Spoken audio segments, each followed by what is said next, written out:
Hi student. आज से हम लोग का एक नया टॉपिक डिफरेंशियबिलिटी स्टार्ट हो रहा है। पहली चीज़ तो आपको ये समझना है कि व्हाट इज़ डिफरेंशियबिलिटी।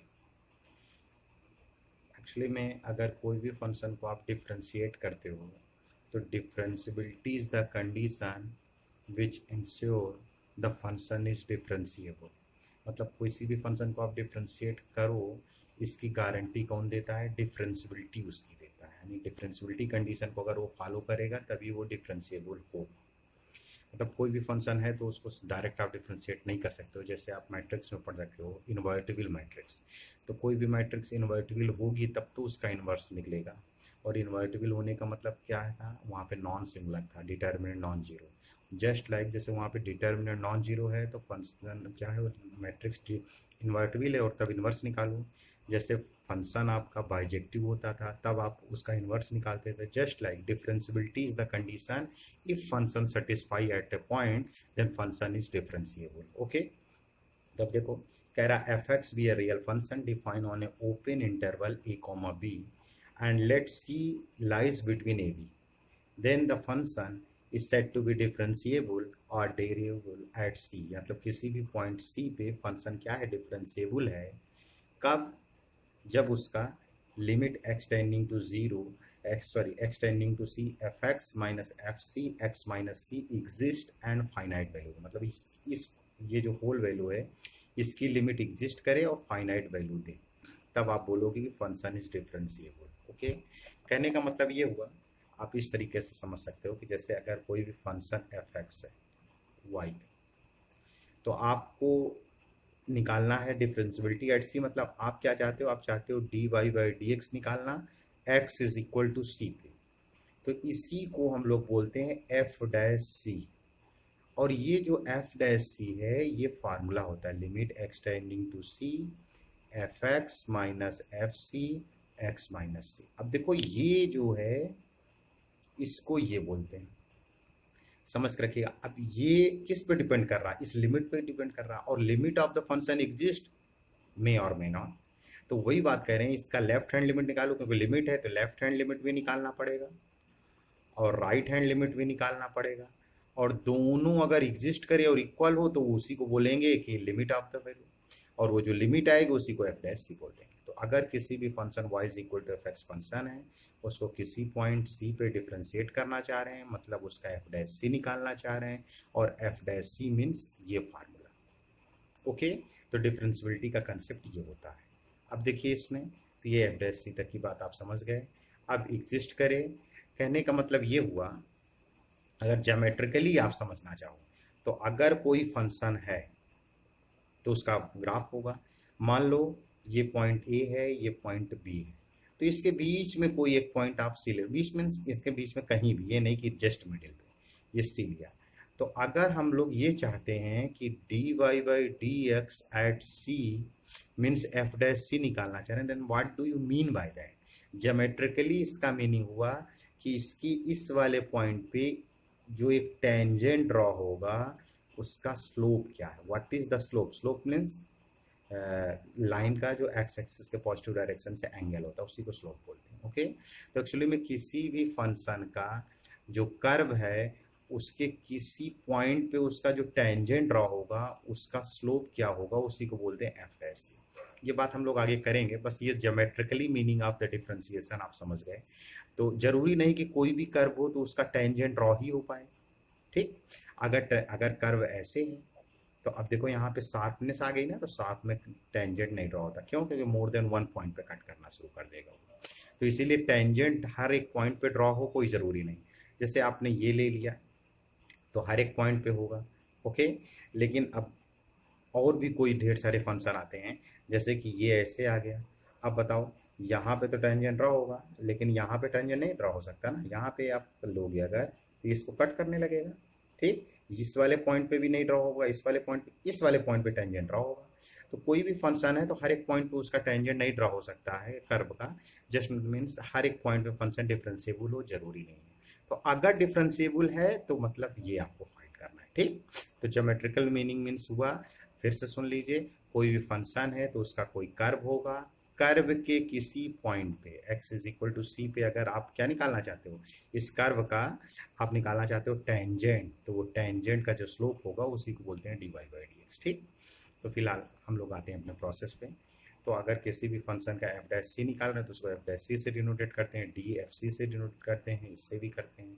ठीक, is said to be the derivative और differentiation coefficient of the function, इसी को क्या बोलते हैं, differential coefficient of the function. ठीक, तो आपने देखा यहाँ तक में कि एफ डैश सी की वैल्यू होती है x tending to c f x minus F c x minus c. Okay, अब देखिए इसको मतलब हुआ लेफ्ट हैंड लिमिट निकालो, राइट हैंड लिमिट है।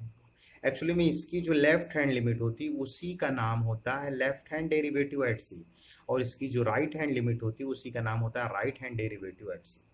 Left hand derivative of c is also denoted by f dash c minus, ये denote करने का तरीका है, आपको याद होना चाहिए। ओके, तो ये एफ डैश सी। अब यहीं पे देखो फंक्शन में आप रखो लेफ्ट हैंड लिमिट का मीन्स क्या होता है, h tending to zero a minus H, तो ए मीन सी है तो सी माइनस एच हो जाएगा।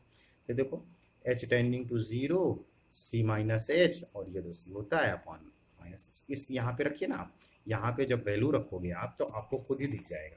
जैसे देखो ये लिमिट है आपका, limit x tending to c है f x minus F c x minus c. Left hand limit means क्या हुआ आपको जानते हो, तो limit h tending to zero हो जाएगा, एच टेंडिंग टू जीरो के बाद f c minus h minus F c ही रहेगा, क्योंकि एक्स की जगह पे सी माइनस एच होगा ना, तो यहाँ पे हो जाएगा c minus h minus c, इससे ये गया। देखो ये क्या बन गया, limit h tending to zero f c minus h minus F c upon minus H, तो यही होता है लेफ्ट हैंड लिमिट। तो इसका एक्चुअली में लेफ्ट हैंड लिमिट निकालोगे तो यही आंसर आएगा। ओके, तो ये आपको याद रखना है, यहाँ पे माइनस होता है। ठीक, जस्ट लाइक ऐसे राइट हैंड लिमिट निकालोगे तो राइट हैंड लिमिट में कोई टेंशन है नहीं, सी प्लस एच, यहाँ भी नीचे सी प्लस एच होगा तो एच ही आएगा। तो यानी आपको किसी भी फंक्शन का डेरिवेटिव चेक करना है, वो डिफरेंशिबिलिटी चेक करना है, तो पहले उसका लेफ्ट हैंड डेरिवेटिव निकालो और देन राइट हैंड डेरिवेटिव निकालो, दोनों एग्जिस्ट करे, एग्जिस्ट मीन फाइनाइट वैल्यू दे और इक्वल हो, तब आप बोलोगे फंक्शन डिफरेंशिएबल है। ओके, अब देखिए any function f is differentiable at c means f dash c मतलब left hand derivative and right hand derivative exist and both are equal. Exist means finite value, infinite is अगर कर दे तो नहीं करोगे आप।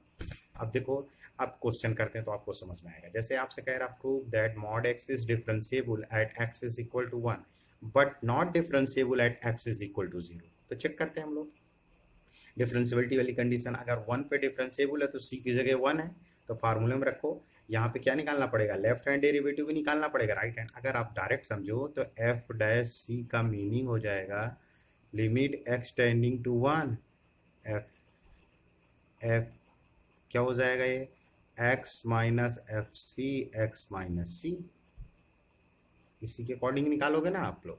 तो जब भी बात आएगा तो ये F x minus F C C minus H, तो सी की जगह पे 1 है तो यहाँ पे 1 रख दोगे, ये देखिए तो ये क्या आ जाएगा 1 रखोगे तो 1 माइनस ये F x minus F 1 x minus 1।